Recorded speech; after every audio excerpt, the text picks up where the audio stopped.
Antes de continuar con el aspecto fisiopatogénico de la insuficiencia cardíaca crónica con fracción de expulsión disminuida, quiero compartir con ustedes una serie de conceptos de los cuales vamos a estar hablando muy frecuentemente a lo largo. En primer lugar, existe el término reserva cardíaca, y esta es la capacidad del corazón para aumentar el gasto cardíaco a través de los diferentes mecanismos que posee el mismo para lograr una buena perfusión de todos los tejidos y preservar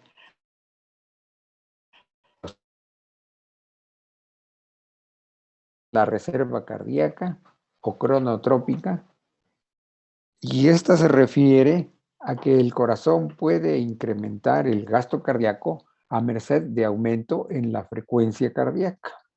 Es decir, es un efecto cronotrópico. También tiene reserva sistólica. La capacidad de la reserva sistólica es la capacidad del corazón para incrementar el gasto cardíaco gracias a incremento en la contractilidad.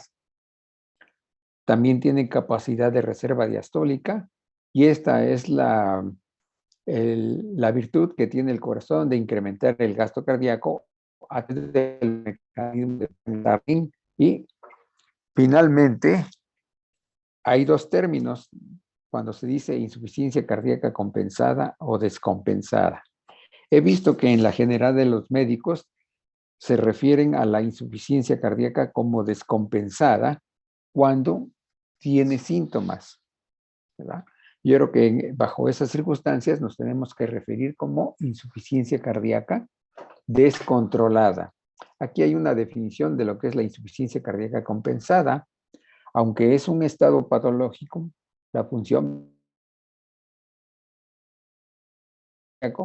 pues se logra mantener a expensas de todos los mecanismos compensadores, la perfusión de todos los tejidos y la muerte de la persona que está sufriendo insuficiencia cardíaca.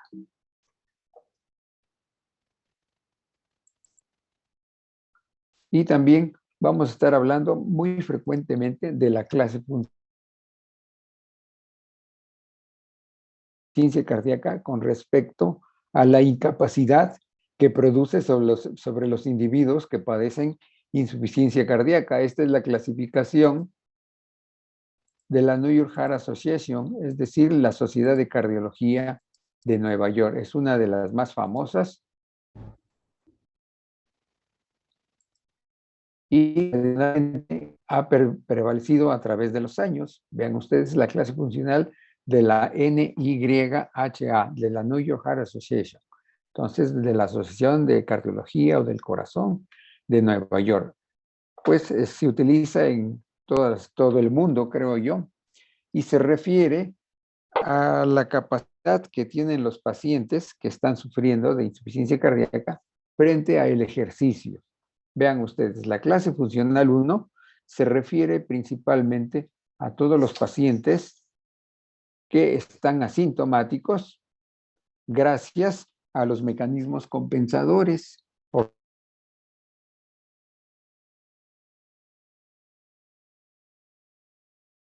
Sí disminuyó la fracción de expulsión.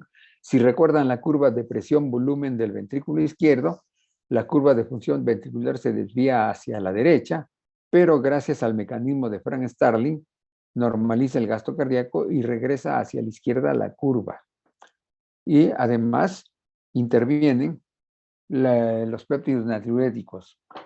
Recuerden que tiene un efecto diurético, los natriuréticos naturales de nuestro organismo son diuréticos naturales y por eso evitan la congestión pulmonar, ya sea por congestión venosa o la congestión sistémica debido a hipertensión venosa sistémica. Entonces, es la clase funcional 1. En la clase funcional 2, los pacientes ya tienen síntomas.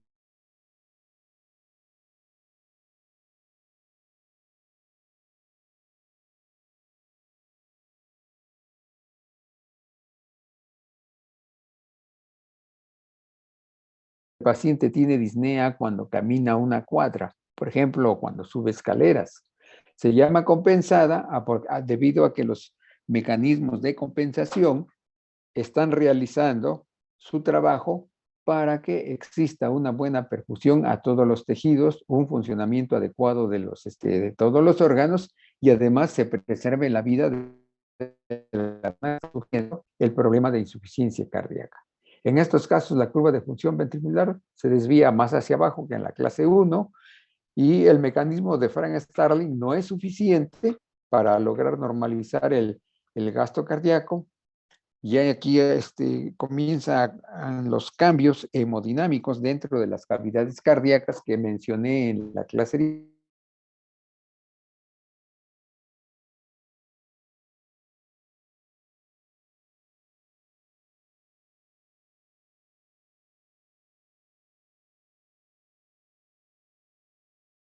Debido a que al elevarse la presión diastólica final del ventrículo izquierdo, esta presión se transmite de manera retrógrada hacia la aurícula izquierda, hacia las venas pulmonares y hacia el lecho alveolo capilar, produciendo hipertensión venocapilar pulmonar, que es la causa directa de este síntoma.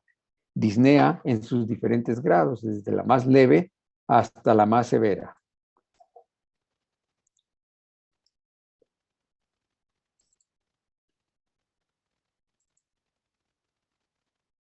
En la clase funcional 3, ya la disnea y la fatiga muscular son más importantes. Entonces, para evitar hipoperfusión tisular, se utiliza el mecanismo de Starling al máximo, ¿verdad? Y también se utiliza el mecanismo adrenérgico y el de renina-angiotensina-aldosterona. Entonces, simultáneamente, todos están actuando conjunto con los natriuréticos.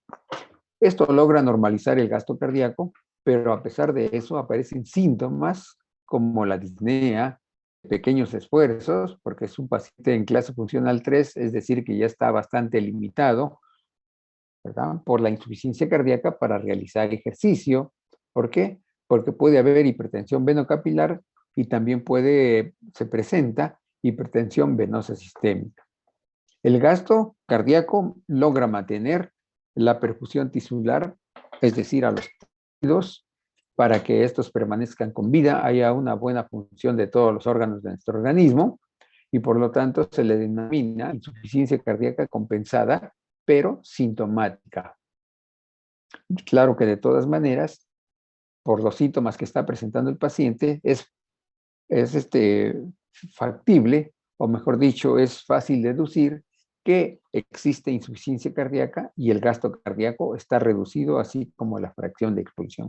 Y finalmente, la clase de los pacientes más graves, la enfermedad ya ha avanzado de manera muy importante, el gasto cardíaco se encuentra bastante reducido, de tal manera que los pacientes tienen disnea solamente con los pequeños esfuerzos, por ejemplo, al caminar de la cama hacia el baño, pueden tener disnea incluso en reposo, ortopnea, crisis de disnea paroxística, y cuando definitivamente ya está más enfermo el ventrículo izquierdo, estos pacientes pueden llegar a tener edema agudo de pulmón o choque cardiogénico, que es el que los lleva a la muerte. Entonces, pues, aquí tenemos otra clasificación de la insuficiencia cardíaca de acuerdo a la fracción de expulsión del ventrículo izquierdo. Ustedes se van a preguntar por qué siempre nos habla del ventrículo izquierdo y que el ventrículo derecho no es importante. Sí, los dos son importantes, ¿verdad? Lo que sucede es que el ventrículo, pues, es una de las cámaras cardíacas que se contrae o deja mayores presiones. Por todo eso lo hace que el individuo pues dependa de manera muy importante de la función del ventrículo izquierdo, porque es el que envía la sangre línea hacia la arteria, sus grandes ramas, y de ahí al resto de las ramas de la circulación arterial para perfundir vida todo nuestro. Y entonces vamos a tomar como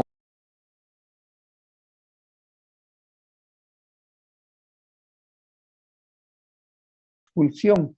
La fracción de expulsión se mide a través de ecocardiografía, por angiocardiografía, por angiocardiograma también se puede medir con radionuclidos. Vean ustedes, la fracción de expulsión es igual al volumen diastólico, es decir, la cantidad de sangre que acumula el corazón durante toda la diástole, menos el volumen sistólico, que es el volumen por latido o la cantidad de sangre que impulsa el ventrículo izquierdo, y esto se divide nuevamente entre el total del volumen diastólico y se multiplica por 100. Eso nos va a dar una fracción, pero si lo multiplicamos por 100 nos va a dar números cerrados. Pues bien, aquí tenemos que hay insuficiencia cardíaca de acuerdo con este parámetro, con fracción de expulsión reducida, con fracción de expulsión reservada y insuficiencia cardíaca intermedia, es decir, en que no está entre ninguno de los dos anteriores grupos. Aquí está el parámetro que se toma en consideración. Si se trata de personas a los que se le encuentra una fracción de expulsión del ventrículo izquierdo de 40% o menor, entonces se dice que están padeciendo insuficiencia cardíaca, reducción de la fracción de expulsión o fracción de expulsión disminuida.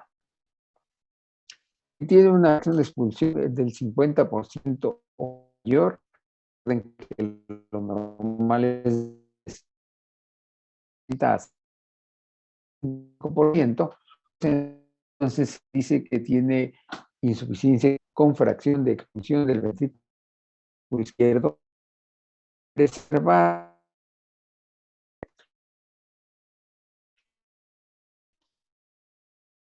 Insuficiencia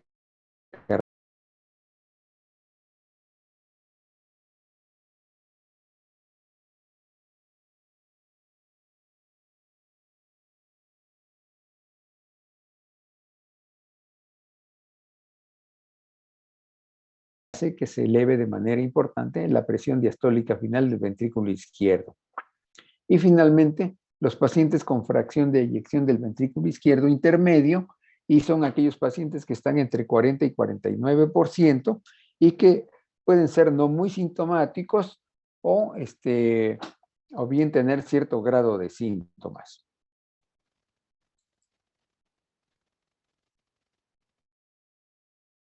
Aquí tenemos en conjunto todos los mecanismos compensadores. Ya comenzamos a revisar algunos. Ya vimos que cuando hay insuficiencia cardíaca, pues de cualquier causa, siempre las consecuencias hemodinámicas dentro de esa cavidad ventricular, ya sea a la izquierda o la derecha, va a traer un aumento en los volúmenes ventriculares, principalmente al final de la diástole.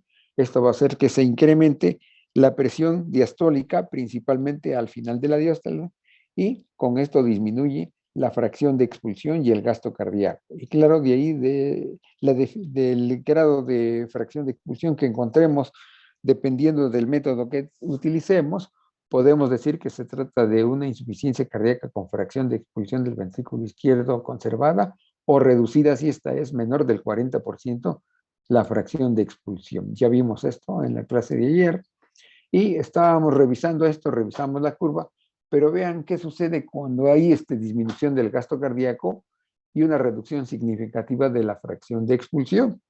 Esto hace que se constituya la reducción de la fracción de expulsión, a ella me refiero, en el mecanismo gatillo para que el sistema neuroendocrino, a través del sistema nervioso simpático, comience a hiperactuar.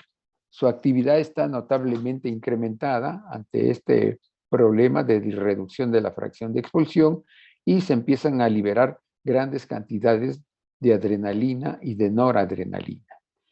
Estas catecolaminas, específicamente la noradrenalina, tiene efectos directos sobre el corazón, sobre el miocardio. Produce efecto cronotrópico positivo, es decir, que logra que aumente la frecuencia cardíaca y por otro lado también tiene efecto inotrópico positivo, es decir, que incrementa la fuerza de contracción. Entonces aumentaron la fuerza de contracción, la frecuencia cardíaca y esto conduce a una elevación del gasto cardíaco y claro está de la fracción de expulsión. Con esto se logra que la curva de Frank Starling se desvíe hacia la izquierda, tratando de llegar a una curva normal. Sin embargo, esto no es gratis para el corazón. Desafortunadamente hay consecuencias, ya que la excesiva producción de catecolaminas también tiene sus complicaciones. Trae en primer lugar un incremento en el consumo de oxígeno por parte del miocardio, ya que si está contrayéndose a mayor frecuencia por minuto y con una mayor intensidad, con mayor sinergia, pues aumenta mucho el consumo de oxígeno que tiene que consumir las células cardíacas para mantener ese ritmo de trabajo. Y no siempre, porque sobre todo en las personas de más de 40 años, pues que, y si desafortunadamente además las arterias coronarias ya tienen aterosclerosis coronaria, puede desencadenar isquemia del miocardio, la excesiva cantidad de catecolaminas y la excesiva elevación del consumo de oxígeno miocardio, o bien arritmias letales, ¿verdad? Del tipo 4 de Long, como la taquicardia ventricular sostenida o la fibrilación ventricular, que pueden llevar al paciente a la muerte súbita por paro cardíaco debido a un problema eléctrico, los trastornos del ritmo cardíaco severos.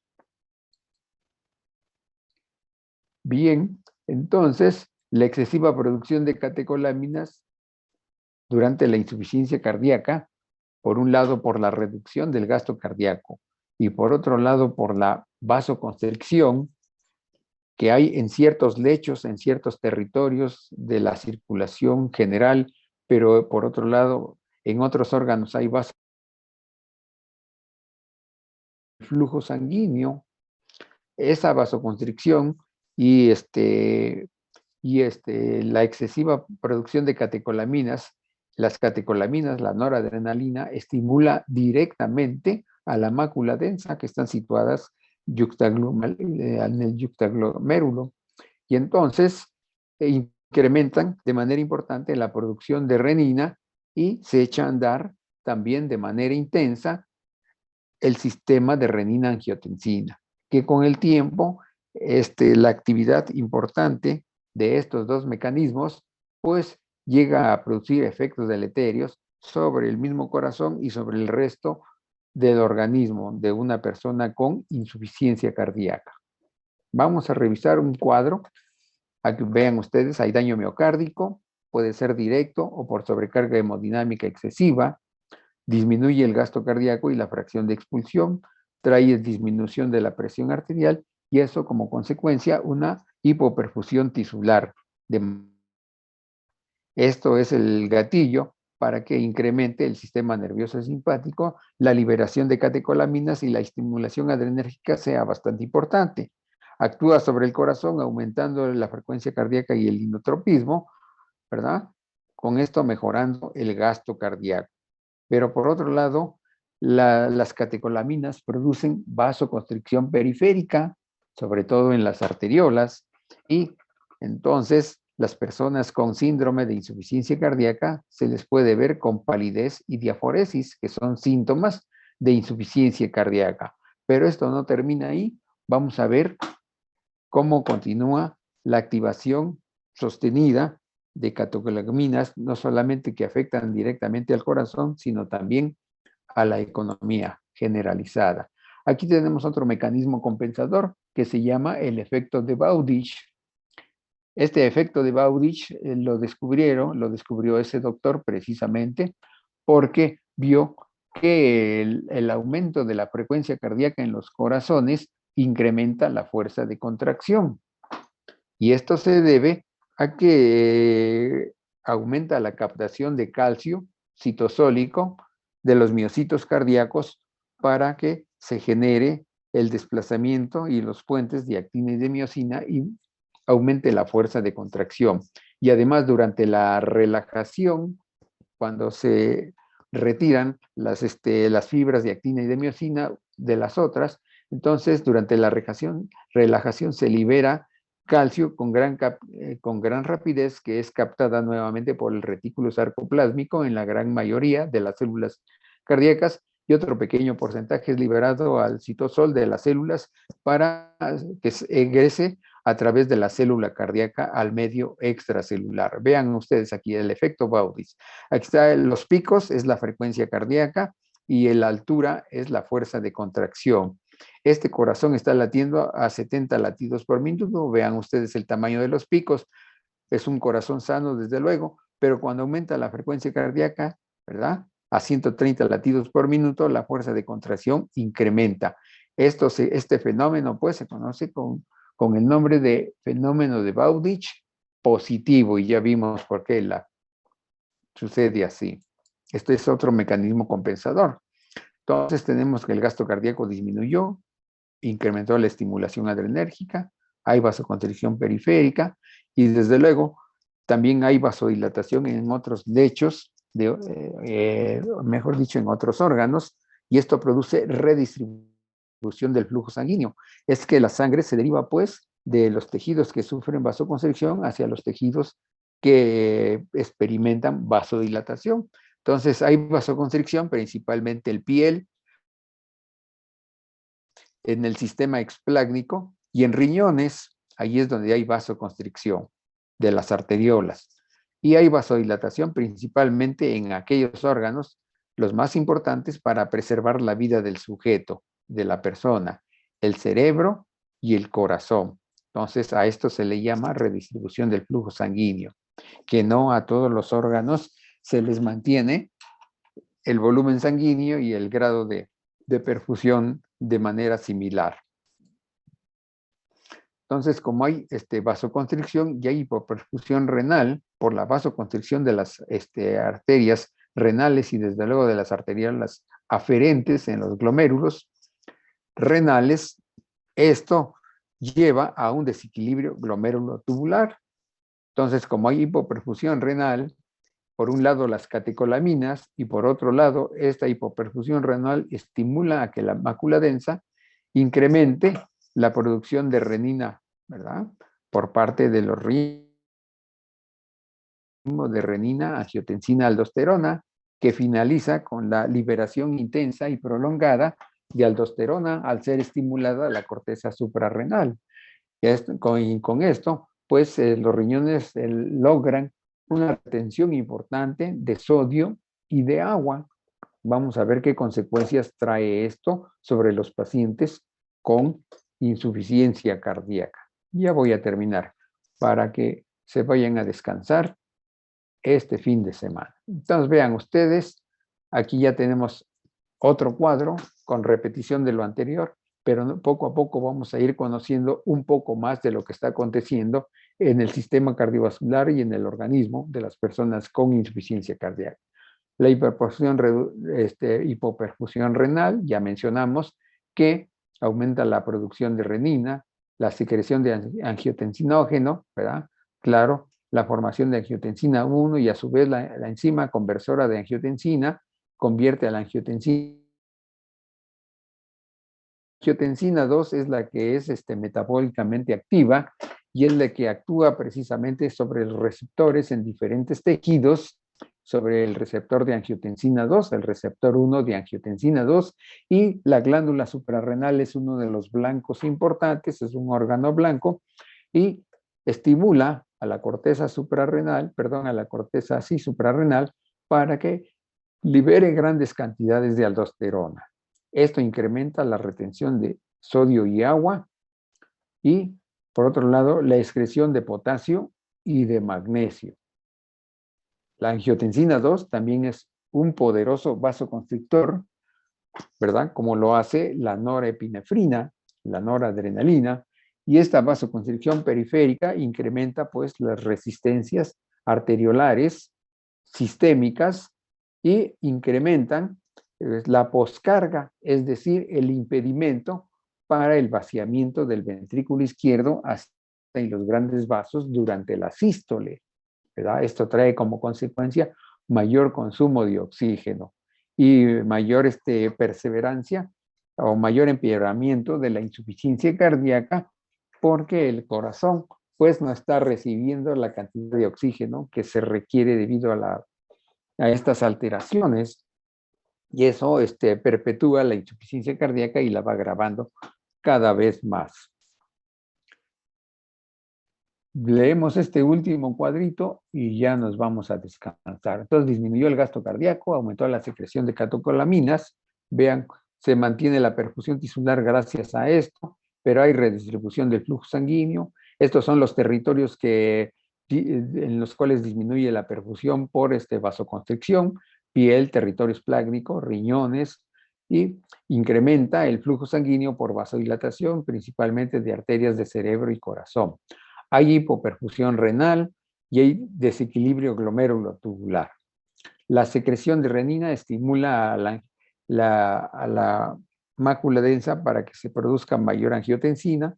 La enzima convertidora convierte a esta a su vez en angiotensina 2, aumenta la secreción de aldosterona y estos dos factores, el desequilibrio glomérulo-tubular y la secreción de aldosterona, producen la retención importante de sodio y de agua. La retención de sodio y de agua produce oliguria, que es otro de los síntomas del paciente con insuficiencia cardíaca, y luego también tienen nicturia. Entonces, este es otro de los síntomas. La retención excesiva de sodio y agua incrementa el volumen sanguíneo circulante en el espacio intravascular, pero también se produce edema, es decir, la salida de líquido en cantidades anormales al espacio extravascular, y se produce congestión, ya sea venosa, sistémica o venosa pulmonar. Si es venosa pulmonar, el paciente va a tener disnea, tos, etcétera. Pero si es venosa sistémica, puede llegar a tener plétora yugular, es decir, ingurgitación yugular, hepatomegalia, edema de declive de extremidades inferiores, etcétera, debido al incremento del retorno venoso. Este retorno venoso, este volumen que se ha incrementado, pues tiene que ser admitido por el corazón, y eso lo realiza gracias al mecanismo de Frank-Starling, ¿verdad? Y aumenta de tamaño el corazón. Es decir, hay cardiomegalia porque esto lo realiza a expensas de hipertrofia excéntrica. Hipertrofia excéntrica, que es muy diferente a la hipertrofia concéntrica. Y desde luego, a mayor volumen durante la diástole, se utiliza el mecanismo de Frank-Starling para que las siguientes contracciones sean cada vez más vigorosas y potentes e incrementan el gasto cardíaco.